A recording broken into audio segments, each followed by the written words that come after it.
So what are you saying, YouTube family? It's your boy Mark Trunzo checking in right now. And what I realized is, in some of my videos, I'm talking about some more advanced stuff about fitness that people have no clue what the hell I'm talking about. Probably doesn't even make sense in their brains. It's a completely different language. So I've decided to take it down a notch and teach you guys everything I know from the beginning to end, from basic to beginner to intermediate advanced, so you guys can learn and grow, prosper, be whatever the fuck you want to be, whatever you want to be in life. You don't have to be just another. Whatever you want to do, you can do it. So that was a little motivational rant. I don't know where that came out of, but so this video we're talking about the different types of muscle contractions. All that contraction means is flexing. It's a flex. Straight flex. Straight flexing on bottles. There's two types of contractions.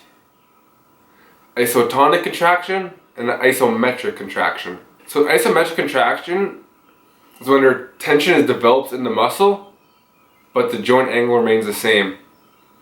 So it's known as a static contraction. An example of this is in my chest videos, the cable flies. Whenever you're grabbing the cable flies and you're bringing them, I tell you to hold it for half a second to a second and cross. When you're holding it, that's a static contraction. That's an isometric contraction. The joint angle remains the same, but there's tension on the muscle.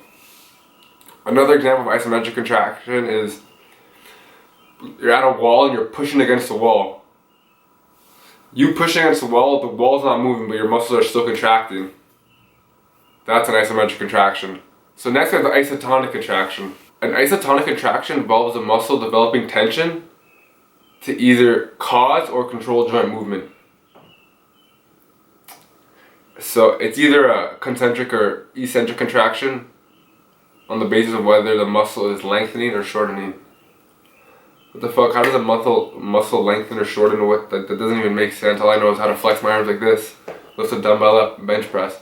So let me break it down for you guys right now. So as I said previously in the isotonic contraction, there's two different types of isotonic contraction. You have concentric and eccentric. So all that concentric is, or means, is when the muscle develops enough force to overcome the resistance. So it's the shortening of the muscle. So that's also known as a positive contraction. So when you're doing a side lateral raise, this is the concentric contraction. This is the shortening of the muscle. When you're doing a bench press, when you're bringing your chest in, or a dumbbell press, you're bringing the bar up, that is a concentric contraction. That's the positive part of the movement. I'm not saying positive as like good, but that's considered the positive part of the movement.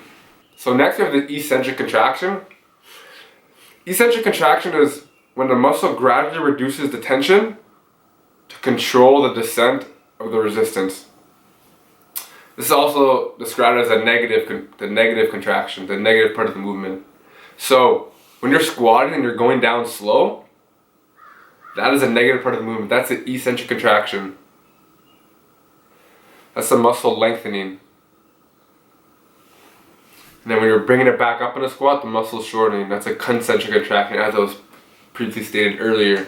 Each one of these different contractions has their own place in your workout. The eccentric contraction actually can benefit you in many different ways. The first thing, it produces the greatest amount of DOMS, which is delayed onset muscle soreness. So that's when your muscle is sore. So it'll get your muscles more sore. It doesn't mean it'll give you more. Doesn't mean it'll give you an extremely better amount of results, but it will help you receive more results. Secondly, you can use it to build strength. So you might see people that when they can't do pull-ups, an exercise you put them on is get them to jump up as high, get them to jump onto the pull-up bar and to control the movement down. Fucking alarm. So get them to jump up onto the pull-up bar and control themselves down.